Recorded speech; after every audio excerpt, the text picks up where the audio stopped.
Moi, j'habite ici depuis 1991. Et puis, j'étais ingénieure avant, je travaillais sur Grenoble.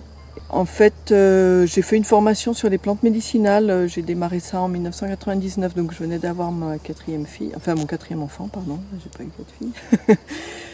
Et il s'est trouvé que j'ai été licenciée en fait juste à la fin de l'école.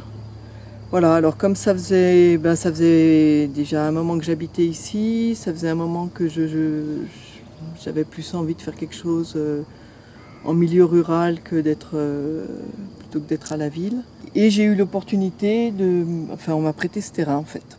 Donc c'était pour moi un peu le rêve d'être ici. Et j'avais beaucoup de mal à concilier la vie à la ville pour le travail, la vie ici pour la famille. J'arrivais pas à le concilier. Dans ma tête, dans la vie de tous les jours, c'était vraiment extrêmement difficile, je trouvais. Alors je me suis par contre lancée dans quelque chose où je connaissais rien. Hein, j'avais aucune formation agricole.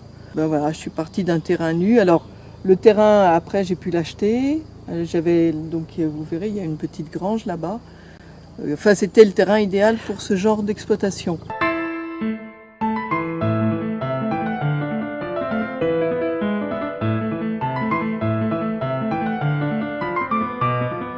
C'est joli ça. Regardez la bourrache en plus là avec les gouttes de rosée, c'est trop beau. Donc ça se mange. Vous avez déjà mangé de la bourrache? Non. Vous allez goûter. Ça se mange comme ça? Oui. Donc ça a un petit goût d'huître, un petit goût salé. Ah oui, d'huître. Voilà, parce que la bourrache, elle contient des sels de potassium. Incroyable. Et c'est une plante qui est utilisée comme plante dépurative. C'est-à-dire qu'elle permet de nettoyer l'organisme. Oui, il y en a un petit peu partout et puis il y a beaucoup de travail. Hein. Enfin, on ne se rend pas compte, on a l'impression que c'est pas entretenu, mais c'est le travail qu'il y a eu déjà. C'est extrêmement difficile de sortir du salariat, de démarrer quelque chose. En plus, quelque chose dans l'agriculture, c'est quand même pas un milieu très facile et j'y connaissais rien, quoi. Alors après, je regrette pas sur le mode de vie, non, pas du tout. C'était vraiment ça que je voulais vivre. Et puis je vois bien par rapport à, le fait d'être là, voilà, pour m'occuper des enfants, c'est quand même plus sympa aussi, quoi. Ça c'est la sauge. C'est de la sauge. Ah oui. Sauge officinale.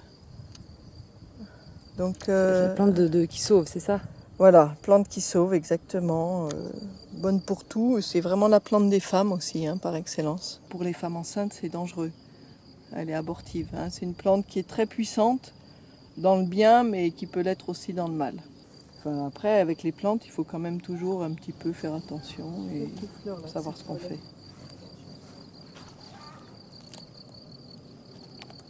Voilà, donc variété de thym, antiseptique pour la gorge, antiseptique pour les intestins aussi. Moi, mon temps, il faut que je sois aussi dans l'atelier, que je sois sur les marchés, puis que de temps en temps, je dorme, ce qui n'est pas évident.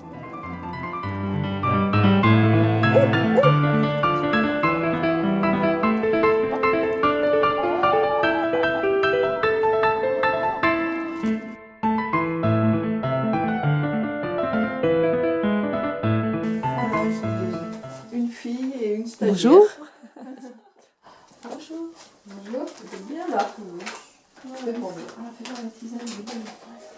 Du tilleul, du coucou et de la spirulodorante pour dormir. Allez-y. Ça sent bon. Ah ouais, alors l'été, quand on ramasse le serpolet en particulier, il y en a de partout. Il y a les abeilles, parce que les abeilles sont arrivées, on les a ramassées avec les plantes. Alors ça tourne, entre le bruit, l'odeur, ça fait une drôle